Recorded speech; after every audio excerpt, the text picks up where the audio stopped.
শীত যাই এককালে গরম আইছে বন্ধুরা, মনে মনে কিন্তু মুই আজকে রাত্রে চিন্তা করে তুইছি মুই আজকে পান্তা ভাত খামু। এর লাগে কিন্তু মুই একটা ডিম বেজ ঝালাইতেছি, খামু করে হুগনা মরিচ দিই, কিন্তু হুগনা মরিচ খাইতেও কিন্তু আর পেজ দিয়ে ভালো লাগে জমের মতো। কিন্তু হ্যাপারও মুই চিন্তা করে দেখলাম যে না, একটা ডিম না লইলে আপনারা আবার কইবেন এককাল হুদা মরিচ দেখাইছে।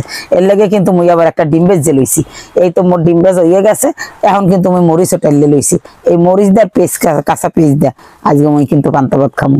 এ যে কি মজা বন্ধুরা, হ্যাঁ যারা না খাইছেন হেরা কিন্তু বুঝবেন না, যারা খাইছেন হেরা কিন্তু ভালো করেই জানেন যে কিন্তু এক্সের মজা। মাছ কন মাংস কন কিছু দিয়ে ভাত খাই কিন্তু শান্তি লাগে না। এই পান্তা ভাত যারা মরিচ দিয়ে খাইছেন হেরা বুঝবেন যে এইটা কতটা মজা।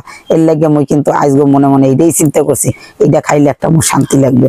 এর লাগে মুই আর পেস্ট কুচাইয়া ভালো করে ডলিয়ে লইতেছি, আর মরিচও কিন্তু 3-4টা ডলিয়ে লইছি। এই মরিচ লইছি আরো 2টা মুই পাশে রাখিয়ে দিছি, কি লেগিয়া এত জাল মুই খাইতে পারবো না। হের লেগিয়া মরিচ কিন্তু জম্মের জাল। তো এখন মুই খাইতেছি কিন্তু একালে নেলায় নেলায় মজা।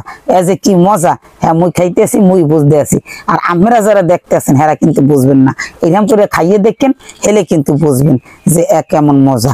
কারণ যারা খাইছেন হেরা জানেন, যারা না খাইছেন হেরা তো জানেন না। তাই এই যে গরমের দিনে পান্তা ভাত ডিম ভাজা কিন্তু এক্সের মজা। হের লেগে কিন্তু মুই খাইতে আছি, মোর দ্বারাও ভাল লাগতেছে। ওহ, আজকে কিন্তু এককালে ভাত খাইয়ে জন্মের শান্তি পাইছি। আজকের মতো শান্তি কিন্তু মুই আর কোনো সময় পাইছিলাম না গরম ভাত খাইয়ে। মাংস দিয়ে খান আর মাছ দিয়ে খান এইরকমের ভালো লাগে না, যে এইরকমের আজকেও ভালো লাগছে। মোর দ্বারা আজকে এক্সের ভালো লাগছে, আর এককাল পরানটা শান্তি হয়ে গেছে পান্তা ভাত খাইয়ে। মুই কিন্তু আবার পানিটাও হালাই দুম না, পানিটাও কিন্তু এককাল পিয়ে খাইয়ালাম। এই পানি কিন্তু পিয়ে খাইলে একসে কলজে ঠান্ডা হয়ে যায়, জন্মের ভাল লাগে। গরম তো হেইতে গরমের মধ্যে যত ঠান্ডা ভাত খাইবেন অতই ভালো। এতে কিন্তু আবার বুঝছেন না আপনারা যে রোগ হইবে।